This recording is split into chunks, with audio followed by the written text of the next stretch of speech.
네, 오늘은 기념 영상의 마지막 시간입니다.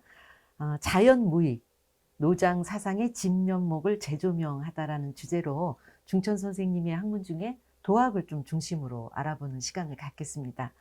우리 박원재 원장님께서 또 장자 전공자로 제가 알고 있는데요. 네. 이게 장자 전공하신 데는 중천 선생님하고 좀 연유가 있으셨나요? 이제 우리나라 학계 전공이 뭐냐 할 때 이제 박사 논문을 뭘 썼냐가 예. 전공인데 그 기준으로 말하면 저는 이제 노장철학 전공이죠. 예. 제가 개인적 에피소드인데 철학과를 들어갈 때 당연히 철학은 서양 철학이고 소크라테스고 플라톤이고 니체고 칸트가 네네. 철학이고 예. 동양 철학은 저 미아리에서 점이나 보는 거라고 생각을 하고 철학관, 네. 들어갔죠. 그런데 그 생각이 확 바뀐 게 네. 중천 선생님의 중국 철학사 강의를 2학년 1학기 때 들었어요. 예. 들으면서 그 강의하신 거 들으면서 특히 그 중에서도 장자를 강의하신 거 들으면서 저런 사람이 있었다고라는 생각을 이제 딱 들은 거예요. 그래서 알고 싶다. 그래서 그러면서 이제 동양철을 전공해야 되겠다라고 생각을 바꾼 거죠. 예. 그래서 좀 아이러니하다고 해야 되나? 선생님은 본인이 유자고 유학자라고 끊임없이 자부하고 프라이드를 가지고 계셨는데, 네. 선생님 제자들 중에는 선생님의 노장철학 강의에 더 매료돼 가지고 빠진 분들이 되게 많으세요. 네. 그 많이 알려주신 그 돌 김용옥 선생, 예. 그분도 그분이 쓰신 거를 보면은 1970년에 중천 선생이 처음 고려대학교 왔을 때 예. 신임 교수니까 도대체 얼마나 뭐 내공이 있는지 이렇게 뭐 자기들이 테스트 겸 이렇게 했는데 첫 시간에 노자 일장 도가도 비상도를 칠판에 그 잘 쓰시는 글씨로 써놓고 강의하시는 걸 보고 그날로 그냥 딱 무릎을 꿇었다라고 했을 정도니까. 예. 선생님의 그런 노장에 대한 건 유학 못지않게 네. 일종의 저울추 같은 거. 유학이 너무 물론 실천성이 중요하지만 너무 현실과 밀착되는 거라면 사람이 조금 또 떨어져 가지고 좀 자연과 좀 광대한 어떤 천지정신 이런 것 같이 돼야 되는데 그런 것들을 또 노장철학이 담당을 하죠. 선생님은 그 둘을 아마 이렇게 균형 잡힌 지렛대로 평생을 사시지 않았나 그렇게 생각할 수 있겠죠. 네. 그 노장 사상이 참 저도 매력이 있다 이런 생각이 좀 들어요. 근데 중천 선생님이 그 원주에 그 기양하셔갖고 찍으신 그 기거래사라는 신년 특집 그 MBC KBS였나요? 거기 동영상에 이제 나오신 게 있는데 거기서 이제 그 유학 사상은 이상주의 그렇지만 뭔가 사람을 이렇게 옥죄고 좀 힘들게 하지만 이 노장 사상은 좀 삶의 청량제 같다. 그러면서 아주 기분 좋게 그 말씀하시더라고요.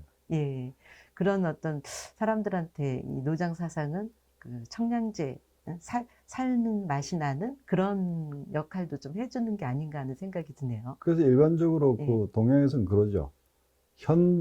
동양의 선비들이 실천을 한다는 건 꼭 관직에 나간다는 얘기거든요. 그렇죠. 옛날에 실천할 수 이제 관료가 되는 것밖에 없으니까. 그러니까 현실에 관료로서 있을 때는 유학자, 퇴직하고 나서는 노장 이런 식의 이제 나는 노장에 심취했고 노장의 종교로 말하면 신도다 이러지는 않지만 그 풍치 정신 이런 것들은 퇴직했을 때는 노장적인 어떤 그런 거 이렇게 이제 보통 동양의 지식인들의 어떤 그 삶의 패턴을 얘기할 때 그렇게 얘기를 하죠.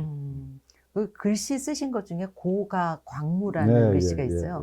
높이 노래하고 또 미친 듯이 춤춘다. 그렇죠. 근데 그 무자가 정말 그 완전히 춤을 추고 있는 기가 막히게 쓰셨더라고요. 제가 그 글씨에 참 반했었던 기억이 지금 나네요. 신명 난다는 얘기를 하는데 그 신명이란 말이 이제 장자 천하편에 나오는데 그런 어떤 그 우주적 어떤 그 기운과 자기 내면에서 그 신이라면은 내면에서 솟구치는 어떤 그런 그 밝은 어떤 그 정신 이런 것들이 명이거든요. 신명이 합해지는 그러니까 고와 강무 같은 것은 그런 식의 어떤 그 신명이 어우러지는 그런 어떤 상태. 충분히 뭐 유학도 그런 얘기를 하지만 도가적인 어떤 노장적인 그런 분위기가 물씬 나는 그런 글이다 볼 수 있겠죠. 지금 또 한국인의 그 신명하고도 같이 연결할 수 있을 것 같은데요. 그러면은 지금 왕필 연구라고 그 석사 논문은 쓰셨는데 그 왕필 연구는 어떤 그러니까 그게 내용이신가요? 저기 선생님이 나는 유학 전공자고 유학자로 하셨는데 네. 근데 선생님이 노장 철학 전공으로 음. 오해받을 혐의를 남기신 게 있어요. 아, 뭐냐면은 그러시구나. 예, 예. 대만대학 학사 논문이 열자 사상 개관이에요. 예. 열자도 그 도가계로 예, 예. 얘기되는 사상가거든요. 그 다음에 그 석사는 왕필 연구죠. 네, 네. 왕필은 그 보통 이제 중국 철학에서 3대 천재 중에 하나 그러는데 예, 예. 주역과 노자라는 그 아주 어려운 책의 주석을 다룬 분이거든요. 예. 그러니까 왕필의 주역도 있지만 또 왕필의 노자도 못지않아요. 그러니까 예. 이미 그 도가적인 그게 있고 또 하나는 그 첫 저서인 그 1970년에 펴내신 시공녀 인생 예. 그게 이제 일종의 뭐냐면 유가 도가 불가의 한 꼭지들을 쓰신 건데 노자, 여경, 주역하고 중요, 그다음에 네, 화엄 네. 이렇게 돼 예. 있거든요. 근데 시공녀 인생에 제일 앞에 있는 게 노자예요. 아. 그러니까 선생님 스스로가 노장 철학으로 분류돼도 할 말이 없으실 그런 것들이 있죠. 노장 철학을 이렇게 감성적으로 좋아하셨네요. 아마 굉장히, 젊었을 그쵸? 때 그런 어떤 세계에 대해서 호방한 그런 것에 대해서 좀 많이 심취되셨던 것 같아요. 네. 그래서 저희가 이게 노장 사상하면은 또 유학에 비해서 좀 또 난해하다 이제 이런 생각도 좀 하는데 그 중천 선생님은 그럼 노장 사상은 좀 어떻게 보셨을까요? 그 제가 저 국장님이 말씀하셔가지고 부제를 다룰 때 자연무의하고 노장 사상의 진면목을 재조명하다 이랬는데 네, 네. 선생님이 노장 사상을 보는 보통 노자는 이제 어떤 형이사학적이고 네. 우주론적이고 존재론적인 그런 식의 사유로 많이 이야기해야 되고 네. 장자는 현실을 떠나서 뭐 이렇게 저 탈속적인 그런 식의 어떤 그렇죠. 사유로 많이 얘기하는데 선생님은 그런 식의 해석에 대해서 반대하셨어요. 그래서 그 사마천이 쓴 그 사기라는 책 그의 그 사마천의 태사동 자서라 그러는데 거기를 보면은 그런 말이 있어요. 그 유가, 묵가, 도가 하는 그 육가들이 하는 말은 다 달라도 결국은 좋은 정치, 바람직한 통치를 위해서 얘기했다는 점이 같아 이렇게 얘기를 하거든요. 그렇죠. 그럼 사마천이 볼 때도 노자나 장자에게도 결국 이 현실을 떠난 이상적인 뭐가 아니라 결국 이 세계 속에서 어떤 정치, 어떤 식의 삶의 방식이 바람직한 거냐를 고민한 사상이다 이렇게 봤다는 거죠. 2000년이 넘는 그 시기에도. 그러니까 선생님도 기본적으로 그런 시각에서 노자는 장자를 봐야 된다. 특히 노자는 그 형이 하학으로 봐야 된다. 이제 뭐 존재론이나 우주는 형이 사학적인데 노자 그건 아니다. 노자는 그 바람직한 정치를 이야기하기 위해서 인간 사회와 자연이 어떻게 돼 있는가를 이야기하다 보니까 형이사학적이고 우주론적인 얘기가 방편적으로 들어간 거지 그게 목표가 아니다 이렇게 말하면서 아주 그 상당히 그 현실지향적인 그 정치 철학서, 통치술 이런 것을 많이 읽었죠. 그러니까 우리가 좀 오해를 하는 경향이 있어요. 선생님 그렇게 얘기를 하죠. 또 실제로 노자는 사실 그런 면이 상당히 강하죠. 그리고 그럼 노자가 뭐 육아라든가 이런 사회를 비판한 글들이 있지 않냐? 노자에 보면은 문구가 있지 않냐? 그럼 선생님은 이제 그게 유학이 추구하는 어떤 기본 정신에 대해서 동의를 안 한 게 아니라 이제 유학의 현실지향적인 사유가 새끼쳐 나간 나쁜 방향으로 새끼쳐 나간 법가적인 어떤 그 사유들 그러니까 사람 됨은 이제 접어놓고 현실을 어떻게 그 공학적으로 경영할 것이냐로 빠져가 버린 그런 법가적인 어떤 정치에 대해서 비판을 하다 보니까 당연히 그와 서로 현실지향적인 사유로서 연관점 있는 육아를 같이 그 근원으로서 이야기를 한 것이다. 그렇게 이제 이야기를 하죠. 하면서 그래서 그 노자에 있는 반육아적인 그 내용들은 그런 맥락에서 봐야지 그 자체가 노자가 인간의 삶에서 가지고 있는 현실성이라든가 이런 것을 도외시한 그런 걸 보면 안 된다. 그런 얘기를 많이 해줬죠. 그럼 장자는 어떻게 보셨나요? 장자는 뭐라 해야 되나 하나의 예술 정신으로 많이 말씀하셨는데 돌아가실 때 그 쓰고 계셨었던 그렇죠. 책이 그 장자였다고. 저희가 이제 그 장자 철학 신강이라고 새로 새 신자에 강의한 신강인데 그 전직 가운데 유일한 미발표 네, 유고죠. 유고인데 그렇죠.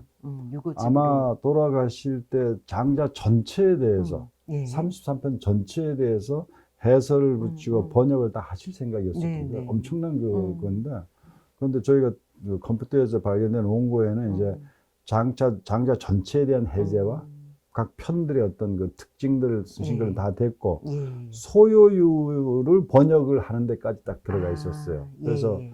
이걸 묶을 때 소요에 대한 마지막의 번역은 좀 미완성이라서 그건 빼고 일종의 장자라는 책과 장자라는 인물에 대해서 포괄적으로 정리한 그 부분만 이제 장자철학 신광이라고 집어넣었는데 네, 네.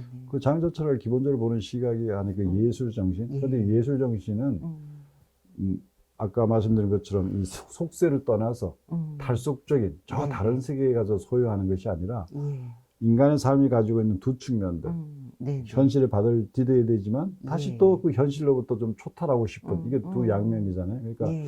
장자는 기본적으로 그런 현실에서 약간의 거리를 두면서 항상 인간이 가지고 있는 기본적인 그 어떤 초탈적인 그런 식의 정신을 이야기해서 그 예술 정신으로 승화된 거지. 네. 장자가 현실 떠나서 저 산에 가서 무슨 나는 자연인이다처럼 혼자 사는 그런 것을 얘기한 것은 아니다. 네, 네. 그 중에 예술적 시각에서 우주 경영 네. 철학 이런 걸로 장자를 봐야 된다 그런 말씀 예. 많이 하셨죠. 그 예술 경영. 그 노자도 저 1990년대 초반쯤이죠. 노장 철학 강의라고 글을 쓰셨어요. 네, 그때 네. 범양사 출판부에서 나온 과학사상인가 하는 그 예. 잡지가 있었는데 거기 이제 매년 기고 제가 이제 그때 원고 써주시면 이제 타이핑해가지고 교열해가지고 넘기고 했던 그런 일 했는데 90년대 중반에 노장 철학 강의라는 책이 나왔고 예. 그 후에 퇴직하고 나셔가지고 2004년인가 기억이 정확한지 네네, 모르겠는데 2004년이네요. 노자 강의라는 책을 네. 내셨어요. 그런데 노자만 다시- 전문적으로 하는 네, 책을. 네. 그런데 참 저희들이 참 본받아야 될 게 노자가 이제 전통 오리지널 그 이제 왕필본이라는 노자가 있고 예. 그다음에 그 1970년대 그 중국 장사 마왕태라는 곳에서 발굴된 백서에 쓰여 비단에 예, 쓰여진 예. 이제 무덤에서 발견된 노자가 있고 1990년에 이제 또 그 호북성이죠. 거기 거기서 죽간에 대나무에 네네. 쓰여진 그러니까 몇 번의 발굴 작업이 있었어요. 그러니까 기존의 노자를 바라보는 시각을 계속 수정할 수밖에 없는 새로운 자료가 또 네네. 앞선 시대의 자료가 나왔었거든요. 그런데 예. 2004년에 노자 강의를 보면은 그 죽간본 노자까지 곽점의 네네. 죽간본 노자까지 연구성까지 다 반영해가지고 네. 또 노자를 다시 새롭게 네. 쓰셨거든요. 그래서 그때만 해도 70이 넘은 노학자신데 참 젊은 우리들이 보기에 부끄럽다 할 정도로 예. 그런 어떤 선생님의 스칼라십 같은 것이 여전히 녹슬지 않게 담겨 있는 책이 노자 강의다 이렇게 볼 수도 있죠. 사실 그 전에 쓰셨던 그 당신의 연구를 어떻게 보면 또 부정하고 수정하셔야 그렇죠, 되는 그렇죠. 그런 책이 잘못된 건 잘못됐고 이건 예. 내가 그때 잘못 봤다. 근데 이거는 내 네, 생각이 네. 여전히 맞다. 뭐 이런 식으로 해가지고 예. 많이 쓰시기도 하고 하셨어요. 그래서 저도 그 노자 강의 이제 서문에서 지금 말씀하신 그 내용을 쭉 한번 읽은 기억이 나거든요. 그래서 그 후학들한테 부끄럽지 않은 그런 그 학문을 하려고 노력하는 게 이렇게 역력하시더라고요. 그래서 아쉬운 점이 예. 어떻게 보면은 선생님이 말년에 좀 쫓기신 거 아닌가. 그러니까 예, 중국 예. 철학사로도 다 쓰겠다고 생각하셨죠. 그렇죠. 그 장자 신강 원고를 보면 장자 33편 전체를 다 한번 쓰셔야 하시려고 되고. 했던 것 예, 같고 예. 그러면서 또 노자도 하고 그러니까 너무 이렇게 뭐 욕심이 많으셨다. 이게 쓰실 게 너무 많으죠. 선택과 집중을 하셔야 되는데 그게 좀 아쉽죠. 예. 그래서 그래서 여러모로 그러니까 맛보기만 이렇게 보여주시고 가시고 후학들 보고 너네들이 이제 받아서 해라 뭐 네. 이런 게 된 것이라고 얘기할 수 있겠죠. 사실은 이제 중천 선생님이 살아계실 때 저하고도 잠깐 그런 말씀 나누신 적이 있었는데 한 10권 정도 앞으로 쓰려고 계획을 하고 계시다는 말씀을 쭉 하시더라고요. 근데 그거를 많이 못하고 가셨어요. 선생님 평소에 그런 말씀 많이 하셨어요. 술자리에서나 이러신 데는 사람은 96까지 살아야 된다. 아. 그게 완전수다. 아. 그게 왜 완전수입니까? 그러니까 예. 1시간은 옛날 시간으로 4각, 네. 1각이어 삼수다 할 예. 때 1각이 15분이거든요. 네. 그러면 1시간이 4각이 있는 거죠. 예. 그럼 4각이 하루 24시간이니까 24 곱하기 4각 하면은 96이 되는 거예요. 그래서 96을 살아야 완전 수를 사는 거다. 이래가지고 아마 선생님 생각엔 나름대로 96세까지의 집중력이 있지 않았을까. 네, 거기까지 계획하셨나 그런데 보네요. 뭐 사람 일이라면 알 예. 수가 없어. 그렇게 참 아쉽게 돌아가신 거죠. 그래서 참 다 정리는 못 하셨지만 그래도 후학분들이 이렇게 전집을 또 다 정리를 하셔서 그래도 이제 주승천 선생님의 이 학문이 또 그 길이 좀 남을 것 같습니다. 오늘 이제 마지막 영상이어서 그 중천 철학 도서관이 이제 10주년이 된 그 네. 의미도 좀 올해가 되새기고 10주년이죠. 예. 그 싶거든요. 그래서 이 중천 철학 도서관이 이제 우리나라에서는 유일한 그 철학 도서관이에요. 제가 볼 땐 전 세계에서도 유일하지 않을까. 이제 이거는 조사를 제가 해보지는 않아서 세계를 많이 다녀보지 않았어요. 그런데 대부분 예. 이제 그 철학자의 생가의 기념관이 만들어지거나 뭐 이런 것들은 종종 있는데 그렇죠. 예. 이렇게 공식 그 철학 그분의 호 그러니까 이름이죠. 이름을 딴 이렇게 공공 도서관으로 존재하는 그게 많지는 않겠죠. 예.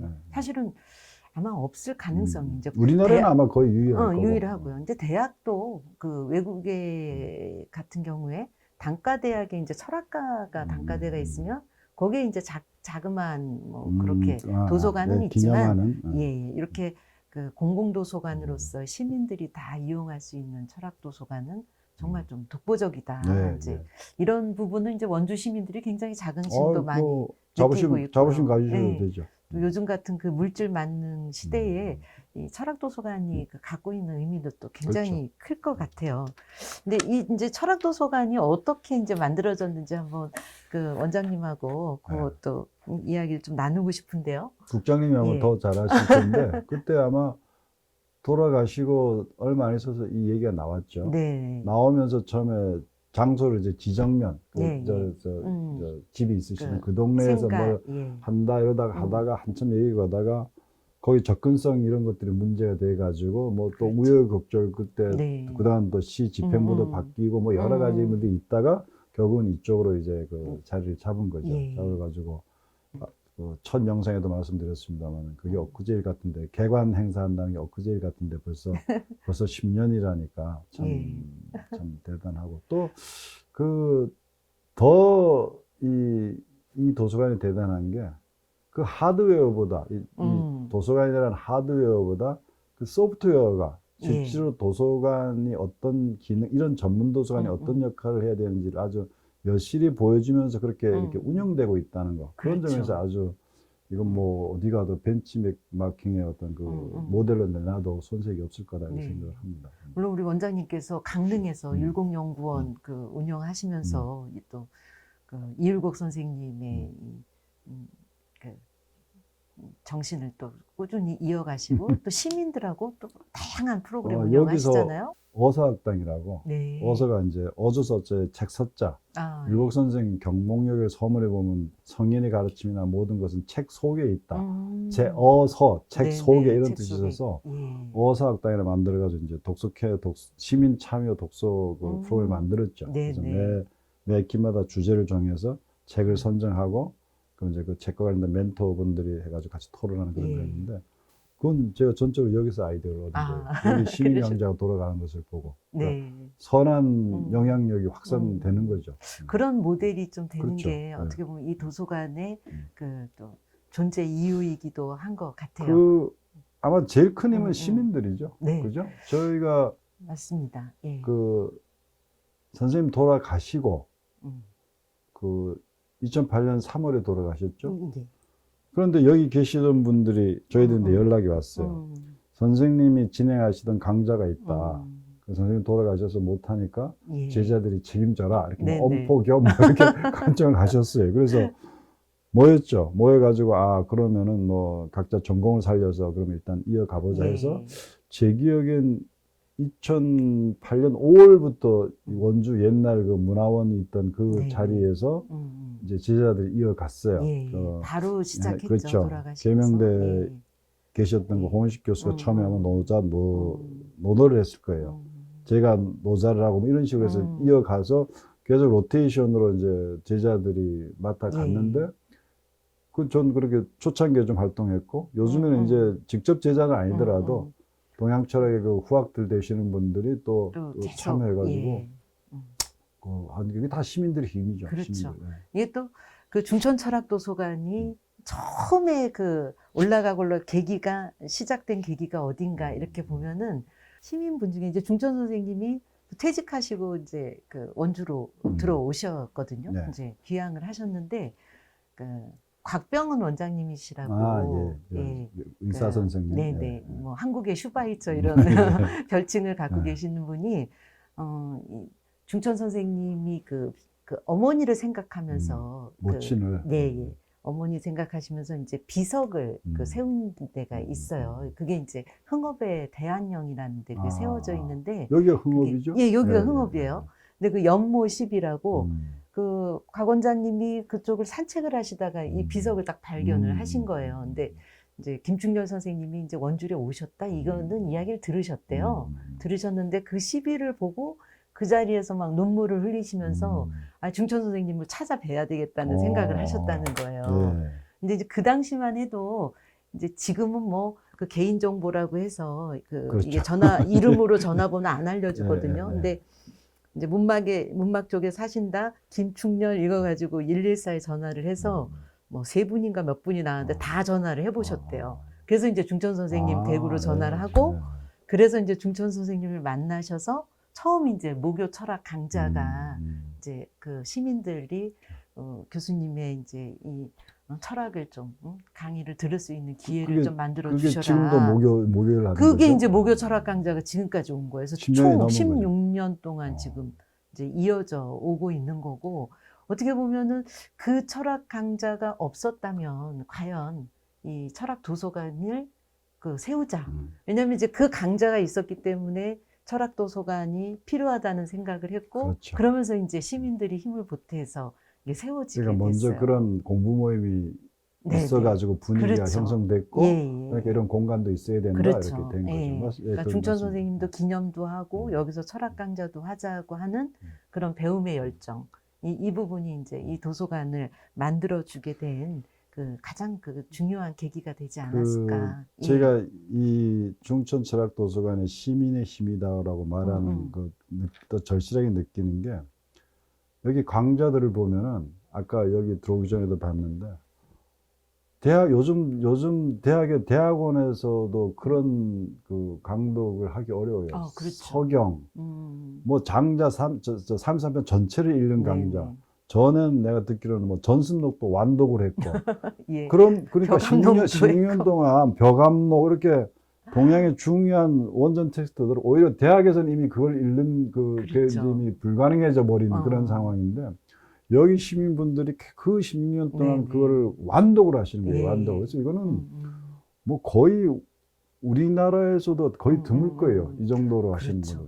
그러니까 강의하시는 분들도 그래서 강의하시는 교수님들도 여기서 강의하시는 거 굉장히 좋아하시더라고요. 깊이 있게 강의하실 수 있어요. 요즘 애들 말로 강의하시는 분이나 시민들 보면 미쳤다 이러는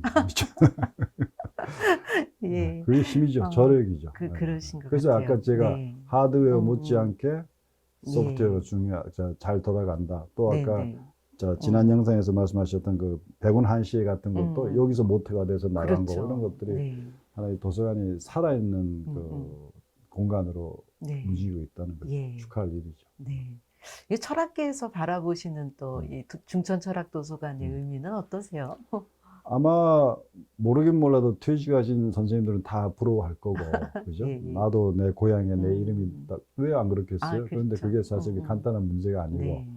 그래서 여러모로 우리 사회에서 인문학이나 철학의 중요성에 대해서 이렇게 던지는 메시지가 있다고 생각을 해요. 그래서 그동안 사실 이제 시민들이 중심이 된 시민 강좌는 많이 이제 이루어졌었는데, 선생님이 고대에 계실 때 중국 철학회라는 것을 만드셨어요. 처음에 중국 철학 연구회였는데, 나중에 중국 철학회, 저도 이제 거기서 뭐 관여하고 좀 역할을 했습니다만, 했었는데, 그게 선생님 돌아가시고 약간 좀 주춤하다가 다시 중국 철학회라는 것이 이제 이제 고대 인적 구성원을 넘어서 좀 다양한 사람들이 모여서 한국에서의 중국 철학 연구에 대해서 이제 고민하고 문제의식을 교류하는 그런 것을 있는데, 최근에 이제 중국 철학회가 다시 활발하게 활동을 시작하면서 여기 10주년 기념한 행사도 하고, 아마 제가 듣기로는 그 뭐 중천 학술상 같은 것도 만들어 가지고 신진 연구자들 중심으로 하는 그런 것도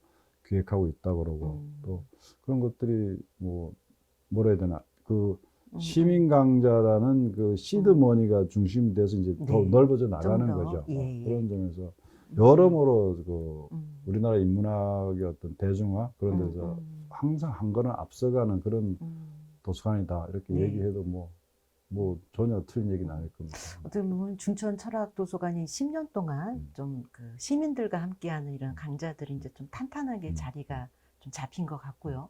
또 향후 이제 그 10주년을 이제 기념하면서 좀 더 그 철학의 외연을 좀 넓히는 부분. 그래서 어떻게 보면 이제 중천 선생님의 철학도 더 알리고 또 중국 철학도 더 알리는 그런 좀 계기가 철학계에서 이제 제안을 이제 그 원주시에 또 주신 것 같고요. 아마 그런 그거 제가 부분들이 듣기로는 내년 뭐 3월인가 뭐 행사가 준비되겠던 국장님 아시잖아요. 네, 그 중천 선생님이 이제 3월에 타계를 하셨기 때문에 이제 중천 추모제가 항상 그 3월에 이루어지고 있는데, 이제는 그냥 그 추모만 하는 그 추모제가 아니라 좀 그 철학제로 좀 키워서 거기서 이제 학술 세미나도 하고, 또 이제 중천 그 말씀하신 이제 신진 학자들을 위한 그 철학상, 학술상 이런 것도 좀 제정하고, 이런 이제 준비들을 같이 좀 진행하고 있습니다.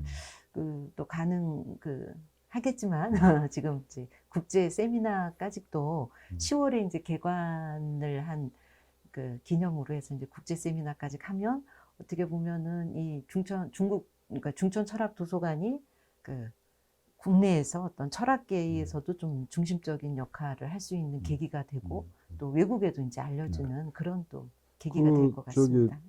3월 달에 이제 뭐 얼마 안 남았습니다만, 일본 동경대하고 중국 청와대하고 그다음에 여기 주자학회인가 그 하는 국제 학술 세미나 겸 대회가 있다고 제가 들었는데, 그게 아마 아까 말한 중국 철학회하고 중천 철학 도서관이 서로 그래서 주관을 하는 그렇다고 얘기를 들었거든요. 그러면 이제 국제적으로도 한국에 가면은 한 철학자를 이렇게 그 유지를 받들어서, 그래서 인문학이나 철학의 대중화를 위해서 그 활동하고 있는 그런 도서관이 있다. 특히 또 제가 이 도서관 그 운영과 관련해서 항상 이런 부분이 중요하다고 느낀 것 중에 하나가, 그 요즘 지방분권 많이 얘기하는데, 지방분권의 마지막 그 마침점은 문화분권이거든요.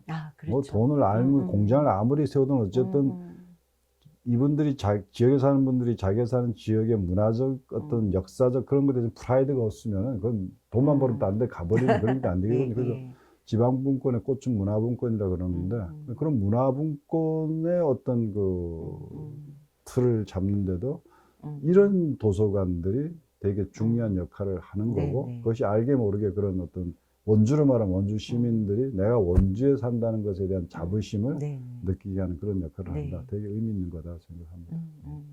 이제 원주 시민들이 보면 민도가 상당히 좀 높은 편이에요. 그래서 그 이제 민주주의 그 운동을 할 때도 이제 70년대 원주에서 그 민주주의 운동도 많이 진행을 했었고, 또 생명운동 이런 부분도 이제 활발히 진행이 됐는데, 이 중천 철학도서관이 그 어떤 인간의 정신을 중심으로 한 이 문화의 중심 역할, 이런 부분들을 좀 할 수 있지 않을까, 이제 이렇게 좀 기대하고 있습니다. 제가 강릉 분들인데 우스갯소리로 강원도가 이제 강릉의 강자고 원주의 원자 강릉. 그렇죠. 그래서 뭐 강릉 이러면 적어도 강원도의 역사 문화는 강릉이 딱 그 가장 많은 포션을 차지하고 있다, 이렇게 많이 자부를 하죠. 제가 최근에 웃기는 얘기 하지 마라, 원주가 봐라. 옛날 그런 유산은 맞을지 몰라도 실제로 그런 인문학적이고 그런 게 얼마나 활발하냐, 원주를 가봐라. 특히 중천 철학도서관을 보라는 얘기를 이제 네. 농반 진반을 얘기했습니다. 원장님께서 중천철학도서관을 홍보 많이 해주고 계시네요. 그 이제 정말 중천철학도서관이 그 이제 시민들이 중심이 돼서 그리고 또 거기에 그 원주시가 관이 또 이제 같이 역할을 했고요. 또 중요한 부분은 이 철학계에서 큰 역할을 함께 해주셔갖고 이렇게 그 국내 유일의 철학도서관이 10년이란 시간을 잘 진행해왔고 앞으로는 또 더 밝은 그 발전적인 모습을 지금 준비하고 있는 것 같습니다. 그래서 오늘 이제 3부에 걸쳐서 그 중천철학도서관의 10주년을 기념하는 이제 대담 영상을 찍었습니다. 오늘 이렇게 대담에 참여해주신 원장님께 다시 한번 기쁜 감사의 말씀 드리고요. 마무리 그 말씀 한번 부탁드리겠습니다. 글쎄 뭐 달리 뭐 특별히 보탤 말은 없는데 하여튼 무슨 일이든 누군가는 씨를 뿌려야 되고 누군가는 거기에 물을 줘야 되고 누군가는 거기에 가지가 뻗어나게 관리를 해야 되고 이게 이제 갖춰지지 않으면 일이 안 되죠. 중천철학도서관은 그 삼박자가 아주 잘 이제 어우러지는 그런 그 현장이다. 그런데 역시 시작은 누군가는 씨를 뿌려야 되는데 그 씨도 뭐 아무렇게나 뿌려놓으면 안 되죠. 충분히 발화될 수 있는 그런 식의 씨를 뿌려놔야 되는 건데 중천 선생님이 그 점에서는 뭐 아주 누구도 부정할 수 없는 그런 식의 어떤 우리 전체 학계에서도 그렇고 원주라는 지역 공동체에서도 그렇고 후학들에게 있어서도 아주 그렇게 자양분이 풍부한 씨를 뿌려놓고 씨앗을 뿌려놓고 가심으로써 아이스카게도 좀 너무 일찍 하셨지만 그럼으로써 그 씨가 발화해서 이런 점점 하나의 그 덩굴을 이루고 뭐 시간이 지나면 숲도 이루는 그런 게 되지 않을까 그런 점에서 중천 철학도서관 10주년 개관을 다시 한번 축하드리고 또 중천 선생님이 그렇게 선각자적인 역할을 하신 데 대해서 제가 제자이긴 하지만은 하여튼 다시 한번 그 경의를 표한 그런 마음입니다. 네. 그러면 그 기념 영상 오늘 마치겠습니다. 네. 그 중천학당 시청자 여러분 감사합니다. 감사합니다. 네, 감사합니다. 감사합니다.